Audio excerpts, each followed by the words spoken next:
You have tried everything. You set your alarm for 5 a.m. and forced yourself out of bed. You created detailed plans with color-coded schedules. You white-knuckled through workouts that left you exhausted for days.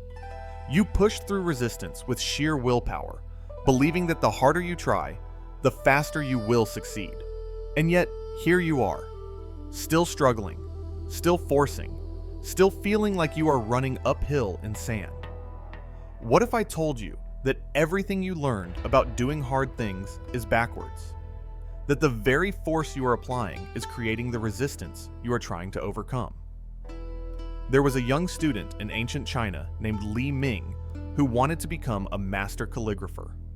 He had seen the flowing, elegant characters of the great masters and decided he would match their skill through pure determination. Every morning, Li Ming gripped his brush with white knuckles. He tensed every muscle in his arm. He stared at the paper with intense focus, willing his hand to create perfect characters. Hours turned into days. Days turned into months. But his characters remained stiff, lifeless, and ugly. Worse, his wrist began to ache constantly. His teacher watched this struggle in silence for many weeks. Finally, one morning, the old master placed a bowl of water in front of Li Ming. He tipped the bowl slightly, and Li Ming watched the water flow across the table. It moved around the teacup without effort. It filled every corner of the uneven surface. It never fought. It never strained. It never forced itself to go anywhere. Yet within seconds, the water had covered the entire table. The master asked a simple question. When water meets a stone, does it try to break through by force? Li Ming suddenly understood the trap he had been living in. He had been trying to force mastery to happen. He returned to his brush with a softer grip. His shoulders relaxed, his breathing steadied, and for the first time in months, his characters began to come alive, on the page. Most of us live exactly like Li Ming did before his realization. We believe that hard things require constant force. We think that if we are not struggling, we must not be trying hard enough. We have been taught that success lives on the other side of exhaustion, that growth requires pain, and that the path forward is always upward through resistance.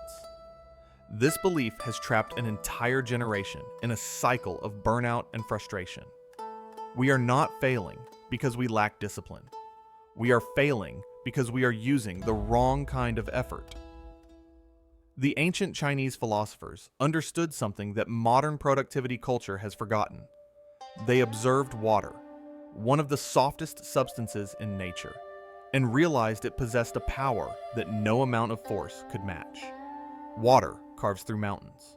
Water shapes entire coastlines. Water flows for thousands of miles without ever growing tired. And water never, ever forces. This observation became one of the foundational principles of Chinese philosophy. It is called Shui Xing, which translates to water nature, or the way water moves through the world. But in practice, it is much more than observation about water. It is a complete method for approaching any difficult task in your life. Over 2,000 years ago, the sage Laozi wrote the Tao Te Ching, one of the most influential texts in Chinese philosophy. In chapter 78, he wrote something that sounds like a riddle.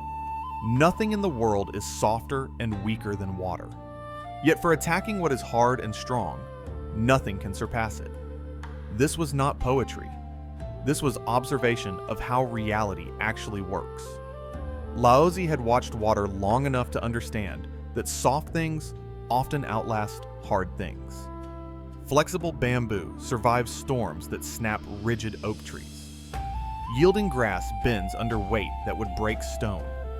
Water wears away rock, not through force, but through persistent, gentle contact. The question is not whether water can overcome stone. The question is how. Here is what most people miss about water. Water is not passive. Water is not weak. Water is one of the most powerful forces on Earth. But water's power comes from a completely different source than the power we typically use. When you push against a door with maximum force and it does not open, you push harder. When water meets a closed door, it does not push harder. It finds the crack. It seeps through the gap. It waits for the wood to soften. It never wastes energy fighting what cannot be moved. This is the first principle of Shuixing. Shape over strength. Water does not try to be stronger than the obstacle. It becomes the shape that moves around the obstacle. A woman named Chen Yue wanted to build a business, but kept failing. She would set aside entire weekends to work, then sit paralyzed in front of her computer for hours. The blank screen mocked her. The silence in the room grew heavy. By Sunday evening, she would have accomplished nothing, and the soul. Shame would crush her motivation for days. She tried forcing herself through this resistance by making strict schedules, by working in cafes, by using website blockers. Nothing worked. The wall remained solid. Then she remembered something her grandmother once told her about water finding the path of least resistance. Chen Yue stopped trying to force 8-hour work sessions. Instead, she looked for the crack in her resistance. She noticed that her mind was clearest for exactly 15 minutes after her morning tea. Just 15 minutes. This tiny window was like water finding a hairline fracture in stone. She did not fight her resistance. She moved through the natural opening. She set a timer for 15 minutes and worked only during that window. No pressure. No expectations beyond those 15 minutes. Within 6 months, those 15-minute sessions had grown naturally to an hour. Her business launched. But the hard thing had not changed. Building a business is objectively difficult. The difference was that Chen Yue had learned to shape herself to the task instead of forcing the task to bend to her will. The second principle of Shuixing is persistence without pressure. This is the paradox that breaks most people. We think persistence means grinding, pushing, never stopping even when every part of us screams to rest. But water teaches us something different. A river flows constantly, yet each drop of water moves without effort. Think about that. The river never stops, but it is also never straining. This is not the persistence of willpower. This is the persistence of nature. A martial artist named Zhang Wei wanted to master a difficult technique that required perfect timing and balance. For months, he practiced with intense focus. 2-hour sessions where he drilled the movement until his legs trembled. His master watched him collapse after training one day and said something that changed everything. "You are practicing like someone trying to prove something to me. Practice like someone who is simply doing what they do." Zhang Wei did not understand at first, but he tried a different approach. Instead of intense 2-hour sessions where he forced himself through exhaustion, he practiced the technique exactly 3 times every morning. Just 3 repetitions. But he did this every single day, without exception. No pressure, no exhaustion. Just 3 repetitions, performed with full attention. Within a year, the technique had become so natural, he could perform it perfectly while thinking about something else entirely. The persistence had worn a groove in his muscle memory, the way water wears a groove in stone. Through patient repetition, not force. The third principle is natural timing. Here's what nobody tells you about motivation and resistance.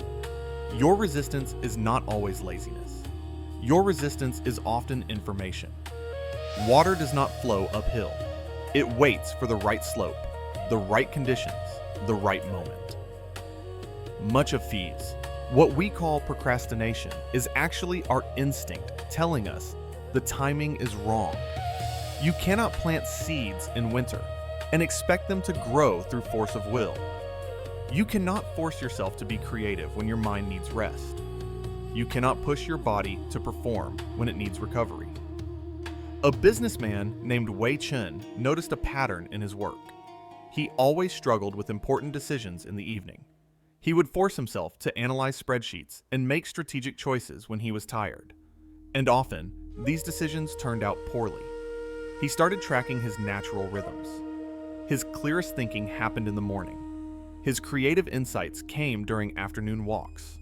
His evening energy was best for relationship building, not analysis.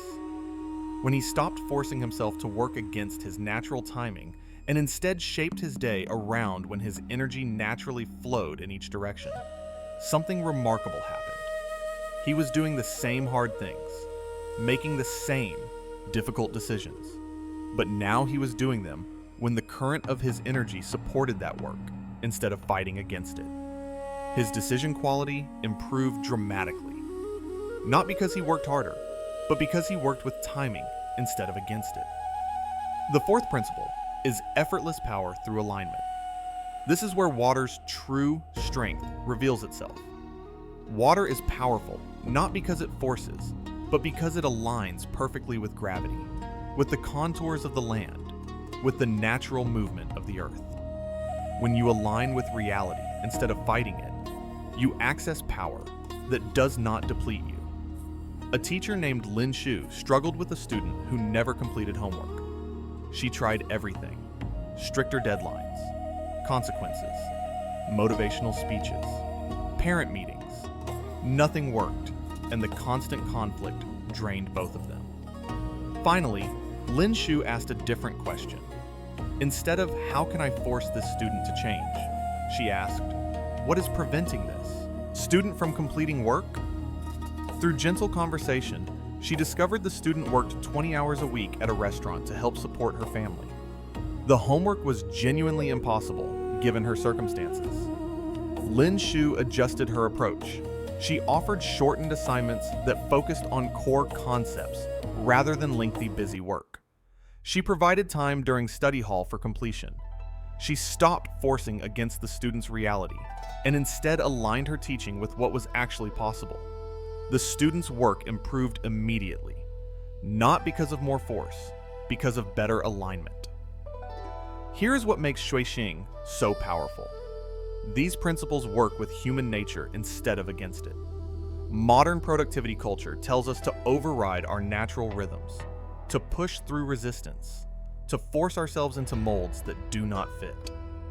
We are told that discipline means ignoring what your body is telling you, that success requires constant discomfort, that if it feels easy, you must be doing it wrong. But the ancient philosophers watched nature closely enough to know this is backwards.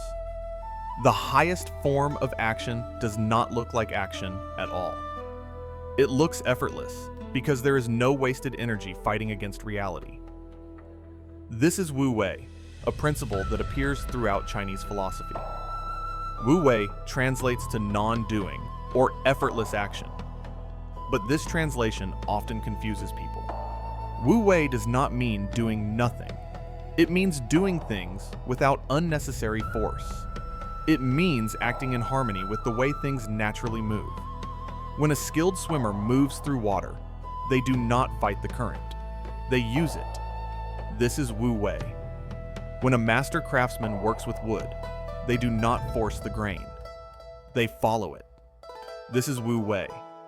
When you finally stop forcing yourself to focus and instead work during the window when focus comes naturally, that is Wú Wéi.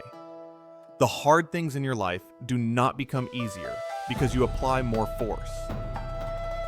They become easier when you find the natural path through them. The mountain is still high.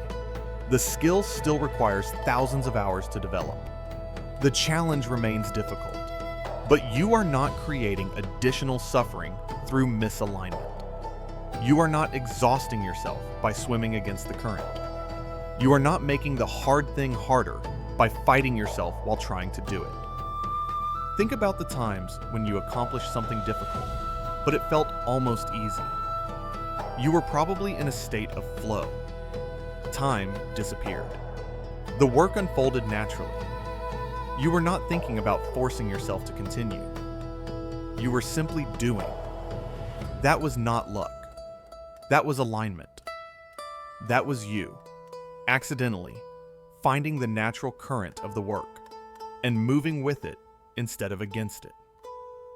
Shuixing is about learning to find that current intentionally, instead of by accident. Here is how you begin cultivating water nature today. 1. Identify where you are forcing. Sit quietly for 5 minutes. Think about one area of your life where you feel constant strain. Where are you gripping too tightly? Where are you pushing through resistance instead of understanding it? Write down specifically where you feel the force in your body. Is it tension in your jaw? Tightness in your shoulders? A knot in your stomach? This physical sensation is information. 2. Find the natural opening. Instead of attacking your challenge with more force, ask a different question. If I were water meeting this obstacle, where would I flow? What is the smallest crack I could move through? For the task you are forcing, what would 15 minutes look like instead of 2 hours? What would 3 repetitions look like instead of exhausting yourself? Find the path of least resistance and start there. 3. Replace one session of intensity with daily consistency. Choose something you have been trying to force in large blocks. Break it into a tiny daily practice you can do without resistance. If you have been forcing yourself to write for hours, start with 1 paragraph each morning. If you have been forcing 2-hour workouts, start with 10 minutes of movement. Make it so small that it feels almost too easy. That feeling of too easy is the crack in the stone. 4. Notice your natural rhythms. For 1 week, track when you feel most clear, most creative, most energetic, most social. Do not try to change anything yet. Just observe. Write down what time of day you naturally want to do different types of work. Then, in week 2, start scheduling your hardest tasks during your natural, high-energy windows. Stop forcing important work during your low-energy times. 5. Ask the alignment question. When you face resistance this week, pause. Do not immediately try to force through it. Instead, ask, what am I missing about this situation that makes alignment difficult? Is the timing wrong? Is my approach creating unnecessary friction? Is there a different path that would flow more naturally? Let the resistance teach you something instead of being your enemy. Water has shaped this earth for millions of years. Mountains that once stood tall have been carved into valleys. Coastlines that seemed permanent have been redrawn. Stone that appeared unbreakable has been worn smooth. And water accomplished all of this without ever forcing, without ever struggling, without ever exhausting itself through resistance. You do not need to become harder to do hard things.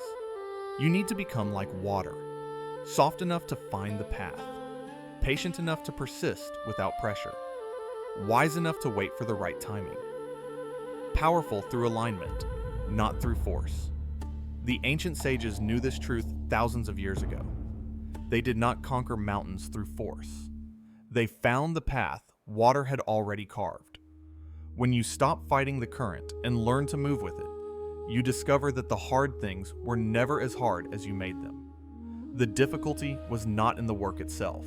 The difficulty was in your relationship to the work. If you are ready to stop forcing and start flowing, write in the comments, I choose water nature. Thank you for watching.